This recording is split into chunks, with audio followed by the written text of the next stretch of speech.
ایک سرد طوفانی رات کا ذکر ہے۔ برستی بارش اور بجلی کی کڑک میں ایک گھڑ سوار اپنے گھوڑے کو سرپٹ دوڑاتا چلا جا رہا تھا۔ اس نے ایک چرمی تھیلے کو مضبوطی سے اپنے سینے سے لگا رکھا تھا۔ اچانک آسمانی بجلی اس سوار پر گری اور وہ موقع پر ہی جل کر راکھ ہو گیا۔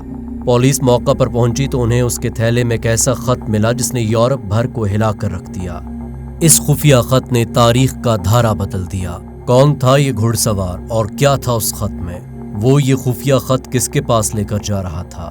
جاننے کے لیے دیکھتے رہیے یہ ویڈیو۔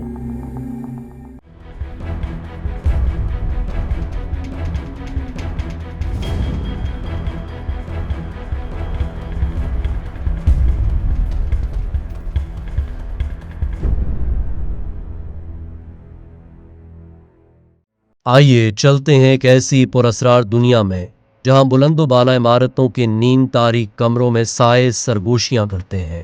وہ یہ فیصلے کرتے ہیں کہ کون سے ملک کا پریزیڈنٹ اور پرائم منسٹر کون ہوگا، کون سا ملک کس کے ساتھ جنگ کرے گا، یہ جنگ جیتے گا کون اور ہار بنے گی کس کا مقدر۔ IMF کس ملک کا لون منظور کرے گا اور کس کا نامنظور۔ حتیٰ کہ وبائیں جیسے کہ کرونا پینڈیمک بھی ان کا ایک سیکرٹ ویپن ہے جس کے ذریعے یہ ورلڈ اکانومی اور بیلنس آف پاور کو کنٹرول کرتے ہیں۔ ان کی آل سینگ آئی دنیا کے ہر بڑے فیصلے اور ہر بڑے واقعے کو دیکھ رہی ہوتی ہے۔ یہ کہانی ہے ایک ایسی سیکرٹ سوسائٹی کی جس کے بارے میں دعویٰ کیا جاتا ہے کہ اس کے ممبر دنیا کے طاقتور ترین اور امیر ترین لوگ ہیں۔ ان لوگوں میں heads of state, international financial institutions کی ڈیسیشن میکنگ پوزیشنز پر بیٹھے لوگ، فلم سٹارز، نامور سائنسدان، سیاستدان اور بڑی بڑی کمپنیوں کے مالکان شامل ہیں۔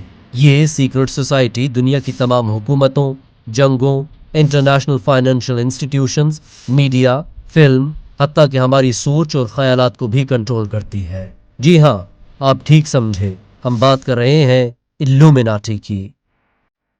دعویٰ کیا جاتا ہے کہ الومیناٹی کا الٹیمیٹ گول ایک نیو ورلڈ آرڈر قائم کرنا ہے، ایک ایسا نظام جس میں پوری دنیا ایک ہی گورنمنٹ، ایک ہی فائنینشیل سسٹم اور ایک ہی لاء کے تحت چلائی جا سکے۔ یہ بھی کہا جاتا ہے کہ موجودہ حکومتیں اور ملک آہستہ آہستہ ختم ہو کر ایک سینٹرل اتھارٹی کے ماتحت آ جائیں گے جو سیاست، اکانومی، میڈیا اور حتیٰ کہ عوامی آزادیوں پر بھی مکمل کنٹرول رکھے گی۔ اس نیو ورلڈ آرڈر میں ڈیجیٹل نگرانی، پوری دنیا کی ایک ہی سنگل کرنسی اور عوام پر سخت کنٹرول ہوگا۔ آپ نے اکثر الومیناٹی کی وہ آل سینگ آئی یا آئی آف پروویڈنس دیکھی ہوگی۔ یہ شیطانی آنکھ آپ کو ہر جگہ نظر آتی ہے، فلموں، ڈراموں، ویڈیو گیمز، 18ویں صدی کی پرانی یورپی عمارتوں، یہاں تک کہ US کے $1 کرنسی نوٹ پر بھی آپ کو اس آنکھ کا نشان نظر آئے گا۔ $1 بل پر اس آنکھ کے نیچے ایک پیرامڈ کی تصویر ہے۔ پیرامڈ کے نیچے لکھا ہے نووس آرڈر سیکولارم، جس کا مطلب ہے A New Order of the Ages۔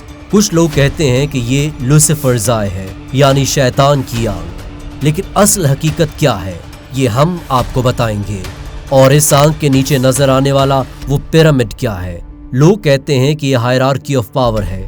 چوٹی پر صرف ایک آنکھ بیٹھی سب کچھ دیکھ رہی ہے، کنٹرول کر رہی ہے۔ نیچے دنیا کے کروڑوں لوگ اور حکومتیں غلاموں کی طرح اطاعت کر رہی ہیں۔ اکثر آپ نے اس آنکھ کو ایک ٹرائنگل کے اندر دیکھا ہوگا۔ یہ وہی ٹرائنگل ہے جو آپ کو اکثر بڑی بڑی سیلیبریٹیز بھی پبلکلی بناتی نظر آتی ہیں۔ کنسپیریسی تھیوریز بنانے والے کہتے ہیں کہ اس بات سے وہ ایک خفیہ اشارہ دیتے ہیں کہ وہ بھی الومیناٹی کے ممبر ہیں اور اس کی اطاعت کرتے ہیں۔ ایسی بے شمار خفیہ علامات اور تھیوریز ہیں جن کا تعلق الومیناٹی سے جوڑا جاتا ہے۔ آئیے آپ کو بتاتے ہیں اصل حقیقت اور الومیناٹی کے آغاز کی کہانی۔ ایڈم وائس-ہاپ نام کا ایک پروفیسر تھا جو یونیورسٹی آف انگلسٹیڈ میں پڑھاتا تھا۔ یہ وہ دور ہے جب یورپ میں چرچ اور مونارکی ہی سینٹر آف پاور تھے۔ زندگی کے ہر شعبے میں ریلیجن کا انفلوئنس بہت مضبوط تھا اور مذہب ہی حتمی اتھارٹی تھا۔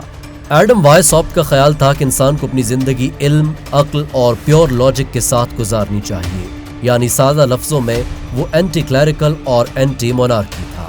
مذہب اور بادشاہت کے خلاف مزاحمت کے طور پر اس نے خفیہ گروہ بنایا۔ اس سیکرٹ سوسائٹی کا ایک ہی مقصد تھا، لوگوں میں پیور لاجک کو پروموٹ کرنا تاکہ وہ جہالت سے نکل کر علم کی روشنی میں قدم رکھیں۔ اس تنظیم کا نام رکھا گیا دا آرڈر آف دا الومیناٹی۔ لفظ الومیناٹی لاطینی زبان کے لفظ